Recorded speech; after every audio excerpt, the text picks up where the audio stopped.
cette situation d'hégémonie était assez inédite historiquement, puisque le Parti socialiste avait même conquis le Sénat, hein, qui est sans doute l'institution qui était le plus inaccessible pour un parti de gauche. Donc 2012, une majorité absolue à l'Assemblée nationale, un président de la République élu au deuxième tour, le Sénat, et aussi évidemment, très important dans le cas du Parti socialiste, la quasi-totalité des régions, 65% des départements et une domination dans le socialisme municipal sans précédent historique, hein, puisque jamais le Parti socialiste n'avait été aussi implanté au niveau local, dans les villes moyennes et dans les grandes villes en particulier. Et donc 5 ans plus tard, le Parti socialiste, c'est donc 6,5% aux élections présidentielles, au premier tour avec Benoît Hamon, donc bien pire que le 21 avril, 5e position. Un léger correctif aux élections législatives, 9,5% des voix, mais un groupe parlementaire donc qui passe de 300 députés à 31 députés en comptant les apparentés. Voilà, donc comment expliquer cet affaissement, la brutalité de ce déclassement qui n'a pas vraiment de précédent en Europe, hein, parce que très souvent finalement, lorsqu'on évoque cet effondrement du PS, on le réinscrit dans le paysage de la social-démocratie européenne, qui est effectivement sur le reculoir, hein, donc le SPD allemand, le parti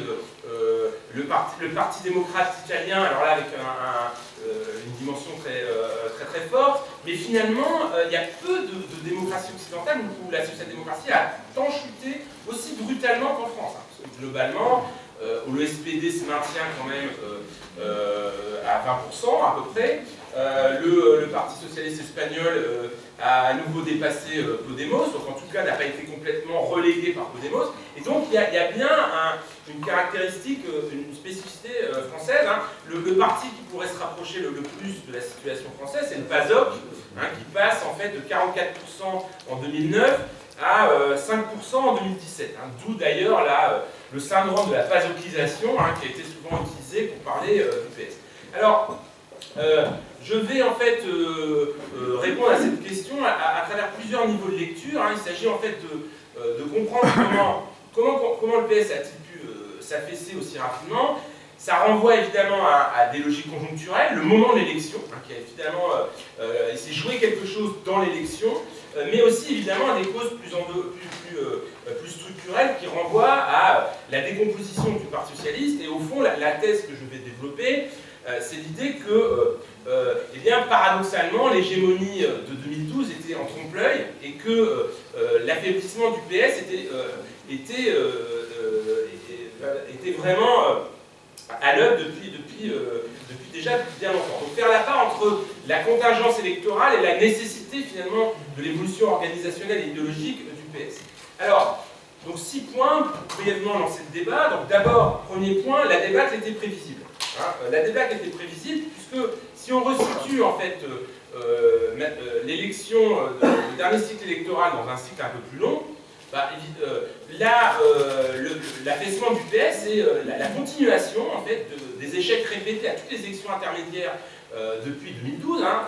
De ce point de vue-là, il n'y a pas de surprise. Hein. C'est-à-dire que le PS a perdu toutes les élections législatives partielles depuis 2012, a perdu, et ça c'est très impressionnant, une large part de son implantation locale en quelques années. Hein. Et il faut évoquer ici les élections municipales de 2014, c'est sans doute l'échec le plus important qu'un parti politique a essuyé et qui a littéralement détruit les écosystèmes, beaucoup d'écosystèmes politiques, puisque dans beaucoup de départements, le PS ne tenait plus que par ses villes et par ses départements, hein, donc c'est ces processus de municipalisation du socialisme, et en perdant ses élus, ses collaborateurs d'élus, le Parti socialiste s'est complètement écroulé, hein, et donc on l'a très bien vu dans toute une série de fédérations, où la perte des élus entraîne la disparition des sections, et donc le parti, en perdant ses élus, perd sa réalité, la seule réalité sociale qu'il gardait, c'est sa réalité institutionnelle. Bon. Et donc de ce point de vue-là, il y a une énigme, hein, il y a quand même une énigme dans ce parti, c'est que c'est un parti dont on a bien montré avec Rex Saliki que c'est devenu un parti professionnel de la politique, hein, un parti notable.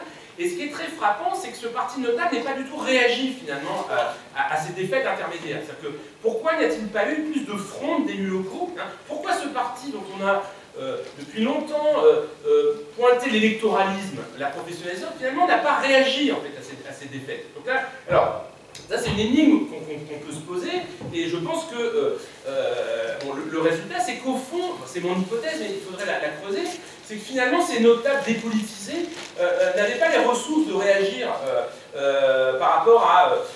ça renvoie à mon avis à la dépolitisation du parti. C'est-à-dire qu'au fond, le registre de l'opposition au gouvernement n'était pas forcément activable parce que très largement, ces notables se désintéressent de la politique nationale et finalement n'ont pas forcément les ressources idéologiques pour s'opposer à ce parti. Deuxième réflexion, l'électorat PS s'est dissocié. Hein, l'électorat PS s'est dissocié, donc ça c'est très frappant. Que, et là, il faut pointer le moment de l'élection, c'est-à-dire qu'il y a eu un effet de la conjoncture électorale qui a d'un certain point de vue cristallisé, précipité une dissociation de l'électorat socialiste. Alors la question, c'est de savoir si elle sera durable, mais on voit très très bien qu'il y a eu un éclatement de l'électorat socialiste en trois parts. Hein. Les électeurs qui ont voté Macron dès le premier tour, hein, 52% des électeurs d'Hollande de 2012 qui ont voté Macron dès le premier tour, avec à mon avis, dans la lecture de ce vote, d'un côté un vote d'adhésion, hein, mais les travaux du CEVIPOF avec toute leur fragilité avaient montré quand même que l'électorat social-libéral était assez minoritaire au sein de l'électorat socialiste. Hein. Luc Rouban l'avait estimé à 6%, et puis un vote utile pour Macron dès le premier tour, et puis évidemment un vote Mélenchon important, hein, de sorte que, ce qui est assez, c'est un peu tout le paradoxe de cette histoire, c'est que le PS a longtemps capitalisé sur le vote utile, il est devenu le vote inutile. Le PS est devenu le vote inutile. Voilà, donc ça, c'est un retournement finalement de ce mécanisme. Hein. Le PS qui a longtemps bénéficié de son hégémonie à gauche, de ce qu'on pourrait appeler une rente de situation liée à un parti dominant, et qui du coup drainait le vote utile, et bien ce vote utile, qui avait été déjà, souvenez-vous, il y a eu des expériences déjà précédentes. Hein. Le vote Bayrou en 2007 avait déjà mordu sur le vote socialiste. Il y avait déjà eu, souvenez-vous, quand Royal avait à un moment donné un basculement dans la campagne où Bayrou avait incarné le recours contre Sarkozy. Finalement, Macron, ça a fonctionné, hein, mais il y avait déjà eu des signes auparavant. Voilà, donc évidemment, la question pour la suite, c'est de savoir si ces électeurs socialistes vont revenir au bercail. Est-ce que cette migration vers le vote Macron est un vote conjoncturel, lié aussi à la situation de la menace du Front National, ou est-ce que le Parti Socialiste peut espérer regagner cet électorat réformiste modéré. Bon. Troisième remarque, une domination artificielle et au fond une hégémonie en trompe-l'œil. Au fond, la brutalité de l'effondrement socialiste renseigne ex post sur la fragilité de son hégémonie et amène à la réinterroger. Et on peut considérer que l'effondrement était déjà en germe dans la victoire de 2012 d'un certain point de vue. Alors, il faut là encore avoir une approche peut-être un peu plus européenne et constater que le socle électoral du Parti Socialiste s'était largement effrité depuis un certain nombre d'années, hein, et que globalement son score législatif de premier tour, son score présidentiel de premier tour était relativement faible, beaucoup plus faible que le Parti social-démocrate allemand ou les travaillistes anglais, mais avec un mode de scrutin évidemment différent. Et on peut dire au fond que ce qui a assuré la domination du Parti socialiste depuis des années, peut-être même depuis 1978, à partir du moment où le Parti socialiste dépasse le Parti communiste, c'est les règles du jeu institutionnel. C'est-à-dire que le PS s'est appuyé sur les règles du jeu institutionnel, l'élection présidentielle, le mode de scrutin majoritaire, mais je dirais aussi la logique des élections intermédiaires, qui fait que dans l'opposition, un peu mécaniquement, il se remplumait en gagnant ces élections intermédiaires, et au fond, ces règles se sont retournées contre lui. C'est-à-dire que ces règles, aujourd'hui, ont fait la fortune d'Emmanuel Macron, donc ça renvoie aussi à nos règles du jeu institutionnel, qui font que quand on gagne, aujourd'hui dans le système de la sécurité, on gagne tout.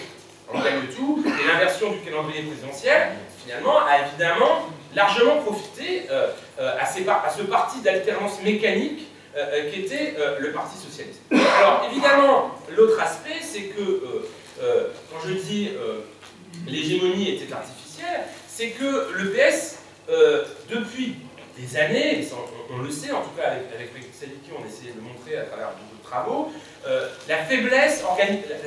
l'affaiblissement croissant de l'organisation socialiste, qui s'est d'un certain point de vue accentué alors même qu'il engrangeait des positions de pouvoir. Donc déclin, affaiblissement du militantisme, bon, je n'y reviens pas, affaiblissement de la représentativité sociale de ce militantisme, le parti de collaborateurs d'élus, le parti d'assistants, le parti de semi-professionnels de la politique, affaiblissement évidemment de ces réseaux, rétraction des réseaux partisans, de ces rapports au monde associatif, désintellectualisation du Parti socialiste. Donc là je renvoie évidemment à la thèse récemment soutenue par Raphaël Cos, qui montre très bien, de manière très approfondie, comment il y a une dévaluation progressive du travail idéal, du travail programmatique, qui certes est mené au PS, mais finalement qui est instrumentalisé, qui au fond ne se matérialise plus dans des programmes, des socles programmatiques, des socles doctrinaux, et donc une artificialisation de ce travail politique. Et donc plus généralement, et peut-être que Daniel Gaxi, j'étais intrigué par son terme évidement dans sa communication, le PS s'était vidé. Le PS s'était vidé, s'est désencastré de la société, ne tenait plus finalement qu'à des règles institutionnelles, qu'à des mandats électifs, et donc au fond, donc ce qui amène d'ailleurs à une réflexion, c'est dommage que Frédéric ne soit pas là, sur finalement l'analyse sociétale des partis politiques. On avait l'habitude de dire, voilà, les partis politiques, c'est des organisations ancrées dans les milieux sociaux. Est-ce qu'aujourd'hui, on n'a pas un désencastrement? C'est-à-dire qu'aujourd'hui, est-ce que, tout à l'heure, Vanessa disait que les partis sont essentiellement des opérateurs de professionnalisation. Effectivement, dans le cas du Parti socialiste, c'est tout à fait juste. C'est-à-dire que le Parti socialiste était devenu, depuis quelques années, une pure machine à sélectionner des candidats aux élections locales. C'était ce qu'il était devenu, d'où d'ailleurs, moi je suis très frappé aussi par ça, l'impréparation totale de l'exercice du pouvoir. C'est-à-dire qu'il est arrivé finalement au pouvoir sans avoir préparé l'exercice du pouvoir. On le voit, juste un indice, l'incapacité par exemple à s'appuyer sur des réseaux de fonctionnaires proches du Parti socialiste au moment de la constitution des cabinets ministériels en 2012. Très frappant de voir par exemple que très vite le PS s'appuie sur les vieux réseaux Jospin de 97-2002 parce qu'il n'a pas préparé l'exercice du pouvoir. Et donc Montebourg me dit dans un entretien que j'ai récemment réalisé avec lui que Ramon Fernandez, le directeur du Trésor, que Pierre Moscovici a décidé de maintenir à la tête du direction du Trésor, lui dit de toute façon vous allez mener la même politique d'austérité parce que vous n'avez pas d'élite administrative de substitution. Il dit ça à Montebourg, et Montebourg me raconte ça en entretien en me disant de toute façon, vous n'avez pas les ressources administratives pour résister à la technostructure. Quatrième proposition, l'électorat PS a explosé, mais finalement, ce qui s'est passé entre 2012 et 2017, et ce que révèle aussi la primaire de 2017, c'est que les modes de régulation partisans traditionnels ont fait défaut. Ce qui est très frappant entre 2012 et 2017, c'est que François Hollande n'a eu aucun souci du parti. N'a pas associé du tout le parti politique, le PS, à l'exercice du pouvoir, ce qui n'était pas du tout le cas dans les expériences précédentes. Ça c'est très frappant. Dans le cas de Mitterrand, même dans le cas de Jospin, il y avait une articulation, il y avait un souci du parti. Un souci d'associer le parti, un souci de ménager le parti. Or, ces modes de régulation, qui assuraient la synthèse socialiste, ont largement fait défaut et on assiste à une extrême présidentialisation de l'exercice du pouvoir. Le parti n'est pas associé, mais le parti est marginalisé, contourné. Les congrès, il y a quand même eu un congrès qui réclame une réorientation de la politique complètement méprisée. Les instances ne sont pas associées. La figure d'Harlem Désir était tout à fait emblématique. Harlem Désir, c'est un pion qui est placé par François Hollande parce qu'il y a une volonté délibérément de marginaliser le parti. Ça on l'a bien montré avec Frédéric Sadiki, lui, dans l'article dans Pouvoir, et moi dans l'article dans Mouvement, comment finalement ce parti a été très largement marginalisé, et donc du coup, la fronde s'est déplacée vers l'Assemblée nationale. À travers les fondeurs, le parti ne jouant plus un rôle de rééquilibrage du parti. Il faut se souvenir quand même que Jospin était soucieux par exemple des minoritaires du parti. Il avait nommé Mélenchon secrétaire d'État à l'enseignement professionnel. Il y avait le souci. Or, Hollande termine avec Valls. Il termine avec un Premier ministre minoritaire au sein même du Parti socialiste, des Verts qui quittent le gouvernement, les communistes qui ne sont pas. Donc en fait, une espèce de rétraction de la base de légitimité du Parti socialiste, qui renvoie aussi finalement à l'évidement du parti. Le parti n'est plus en situation d'être dans un rapport de force, d'être une courroie de rappel par rapport à une pratique du pouvoir qui, on le sait, tend toujours évidemment vers la droitisation, vers les contraintes, de l'absence de marge de manœuvre, etc. Ce qui m'amène à mon cinquième point, qui évidemment sera peut-être le plus partagé par l'ensemble d'entre vous, c'est évidemment cet effondrement comme la logique des politiques publiques libérales qui ont été menées depuis 2012, c'est de ce qu'on pourrait appeler une brutalisation de l'électorat de gauche. Ce qui est très très frappant, c'est que finalement d'observer la radicalisation libérale de la politique d'Hollande. Alors, il n'y a pas eu de tournant réaliste, le tournant réaliste a quasiment été immédiat. Globalement, on sait très bien, dans les cycles de la gauche réformiste au pouvoir, il y a toujours un temps de volontarisme qui est suivi d'un temps réaliste. Le temps réaliste, c'est dès novembre 2012, ce fameux tournant de la petite œuvre, qui n'est pas un tournant. Ce n'est pas un tournant, puisqu'il n'y a pas, sauf peut-être l'augmentation de la fiscalité avant l'été 2012, il n'y a eu aucune mesure de gauche forte, à part évidemment le mariage pour tous. Et donc évidemment cette dimension-là, elle doit être prise en compte. Je ne résiste pas à l'idée de vous rappeler cette citation que j'adore de Stéphane Le Foll, qui disait « La politique de l'offre n'est ni de droite ni de gauche, elle est nécessaire ». Rappelant évidemment cette citation de Tony Blair, qui devant les députés français en 98 disait « Il n'y a pas des politiques économiques de gauche ou de droite, mais des politiques qui sont efficaces ou qui ne le sont pas. » Voilà. Donc là, très clairement, on est dans même pas, je pense, un discours social-libéral. En préparant ma communication, je relisais le bouquin de la Fondation Copernic sur le gouvernement Jospin. Il y avait une critique, mais il y avait aussi cette idée qu'il y avait eu au moins des tentatives au moment de Jospin, au moins dans les 3 premières années, avant que Fabius ne devienne Premier ministre et que la baisse des impôts. Voilà. Là, il n'y a rien finalement. C'est-à-dire que globalement, en termes macroéconomiques, sauf peut-être, je le répète, l'augmentation de la fiscalité avant l'été 2012, on est dans une politique qui s'est complètement alignée sur le libéralisme, qui ne cherche même pas à réorienter la politique européenne. Souvenez-vous quand même, je ne vais pas faire un plaidoyer pro-domo pour la politique de Jospin, mais il y avait quand même les conditions de poser la monnaie unique. Il y avait eu des velléités, au moins, de réorientation de la politique européenne, qui sont complètement absentes cette fois-ci. Voilà, donc oui, tout à l'heure j'ai oublié totalement dans mon point précédent d'évoquer le mécanisme des primaires, comme mode de régulation des fractures internes. Ce qui est très frappant, c'est que finalement tout s'est joué sur les primaires. Or les primaires qui avaient été unificatrices du camp socialiste en 2011 sont devenues totalement destructrices en 2017. Concrètement, les primaires ont aussi tué le Parti socialiste après l'avoir largement lancé dans une... en tout cas, l'avoir inscrit dans une rampe de lancement en 2011-2012. Voilà, et donc je continue, je termine, c'est le 6e point, qui sera ma conclusion et ma perspective. C'est-à-dire, au fond, qu'est-ce qui peut arriver au Parti socialiste? Que faire du Parti socialiste, pour détourner la formule à la fois de Lénine et du colloque? Est-ce que le Parti socialiste peut rebondir?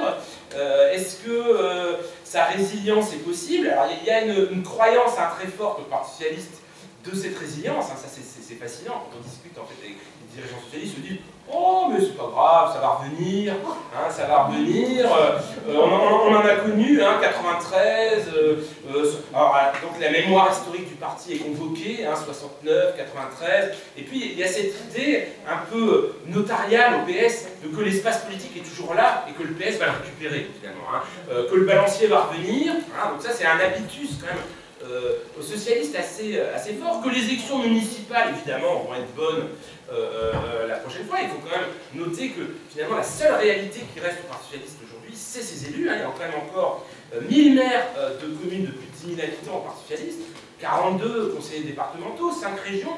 C'est finalement la seule chose qui reste. Et quand on regarde le vote Olivier Faure au dernier congrès, il est très largement indexé sur la présence de ces élus qui espèrent, qui vivent encore du Parti socialiste, pas pour la politique, mais du Parti socialiste en termes d'indemnité, et donc qui espère que le Parti socialiste